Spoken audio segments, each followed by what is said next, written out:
পাতায় পাতায় ফুল আসছে, দেখতে কত সুন্দর লাগছে। এই ফুলটা হচ্ছে ছাদ বাগানে জলপাই গাছ, একদম একটু জায়গাও বাকি নাই, এত সুন্দর হয়ে ফুল আসছে। আর এখানে লিলির ছেলে ইমরান, সে তো আমরা ছাদে আসলে আমাদের আগে ছোটে, ছাদে আসলে ও এত বেশি খুশি হয়। এখানে একটা লেবু দেখে সে ছিঁড়বে, লেবুটা কিন্তু কচি, এখনও মানে পরিপক্ক হয়নি, খাওয়ার উপযুক্ত হয়নি। সে ছিঁড়বে, বললাম যে ছিঁড়ো, দেখি ছিঁড়তে পারো কি না। তারপর একটু মানে ডালটা ধরতে যেয়ে তার হাতে একটু কাটা লাগলো, যাই হোক কান্না করে নাই। তো এই এত রোদের মধ্যে ছাদে আসা মূলত হলুদ মরিচ নিয়ে আসছে ভাঙানোর জন্য। তো এগুলো ধুয়ে ছাদে শুকাতে দিলাম। মাশাল্লাহ অনেক সুন্দর রোদ উঠছে। তো এই রোদের মধ্যে আমার মনে হইতেছে যে একদিনে শুকিয়ে যাবে। একদম উপরে সবার উপরের ছাদের পানির ট্যাঙ্কির উপরে, এখানে কোনো ছায়া নেই, সারাদিন রোদ লাগে। এইখানে মরিচ হলুদ দিয়ে দিচ্ছে লিলি, এগুলো মেলে দিচ্ছে। আমি একটু ভিডিও করে নিচ্ছিলাম উপরটা। তারপর তো বাসায় আসলাম, রান্না বান্না করতে হবে। শুক্রবার আজকে, জুম্মা মুবারক সবাইকে।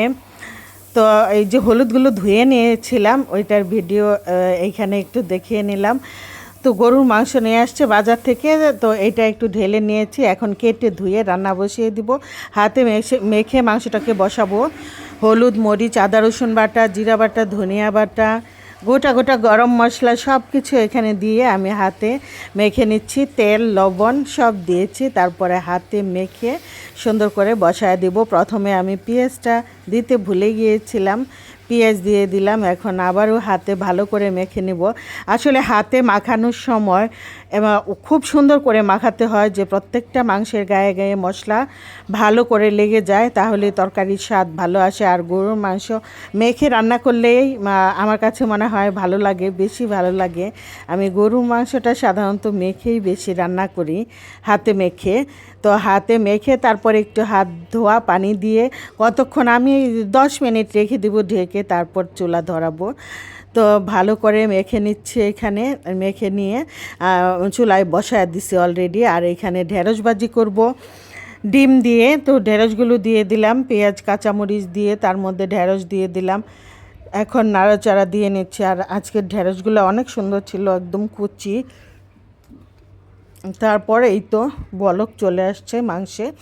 এখন এইখানে যে পানিটা উঠছে, এই পানি দিয়েই আমি সেদ্ধ করে নেব, মানে কষিয়ে নেব মাংসটাকে। এই পানি দিয়ে মাংসটাকে সুন্দর করে কষাবো। অনেকক্ষণ কষায় নিয়ে তারপর গরম পানির ঝোল দিয়ে তারপরে রান্না করব। এই যে হাতে মেখে রান্না করার একটাই, এটাকে সুন্দর করে কষিয়ে নিলে ভালো হয়, বোঝাই যায় না যে এটা কষায় রান্না করা না হাতে মেখে রান্না করা, আরও বরঞ্চ মজা বেশি হয়। তো এখানে যে ঢেঁড়স ভাজি করে নিচ্ছে, ডিম দিয়ে দিয়েছি, ঢেঁড়সগুলো সাইড করে রেখে আরেকটু তেল দিয়ে তারপর ডিমটা ভেঙে দিয়ে নেড়ে চেড়ে সবগুলোর সাথে এখন মিলিয়ে নিলাম। এই তো ঢেঁড়স ভাজি প্রায় হয়ে গেছে, এখন নামিয়ে নেব। ডিম দিয়ে ঢেঁড়স ভাজি আসলে খুবই ভালো লাগে খেতে। ছোট ছোট চিংড়ি মাছ দিয়ে ঢেঁড়স ভাজি করলেও ভালো লাগে। তারপর ছাদ থেকে একটু শাক নিয়ে আসছিলাম, কলমি শাক। কলমি শাকটা কিন্তু উঠাইছে লিলি, কিন্তু ওইটার ভিডিও করা হয় না। আসলে ছাদে এত রোদ ছিল, মনে হয়েছে যা ধরতেছি হাতে তাই মনে হয়েছে যে পুড়ে যাচ্ছে হাত, এইরকম আজকে এত রোদ গেছে। তো এই তো শাকগুলো ধুয়ে কুচি করে পল্লি দিয়েছে। এখন আমি তেল, রসুন, পেঁয়াজ, কাঁচামরিচের মধ্যে এটাকে দিয়ে দিলাম। এখন নেড়ে চেড়ে একদম সুন্দর করে জমিয়ে রাখবো। তারপর আবার উল্টিয়ে পাল্টিয়ে এভাবেই রান্না করে নিব। ছাদের শাক একদম নরম আর কুচি, এটাকে আর ঢেকে দিতে হবে না, হয়ে যাবে সুন্দর করে, সেদ্ধ হয়ে যাবে একদম সফট হয়ে। তো এই শাকটাও আজকে অনেক পছন্দ করছে খেয়ে। আমার 2 ছেলে তো বলতেছে আম্মু কী শাক এটা, আমি ছাদ বাগানের কলমি শাক। ছাদের যে কোনো শাক হইলে ওরা খুব পছন্দ করে, বেশি পছন্দ করে ছাদের শাক বললে। আর এই যে এখানে তরকারিটা হয়ে গেছে। এখন গরম পানি দিয়ে ঝোল দিয়ে ঢেকে রেখেছিলাম, অনেকক্ষণ রান্না করে নিয়েছি, তারপর হয়ে গেছে। আর ডাল রান্না করে নিয়েছিলাম, আম ডাল। এখন খাওয়ার আগে আগে ডালটা মানে বাটিতে বাড়বো, এই সময়ের ভিডিও এটা। ডাল, আম ডালও এই গরমে অনেক ভালো লাগে খেতে। আর এইখানে যে বাটিতে তরকারি বেড়ে নিয়েছে। আজকের ভিডিও এই পর্যন্তই ছিল। সবাই ভালো থাকবেন। আল্লাহ হাফেজ।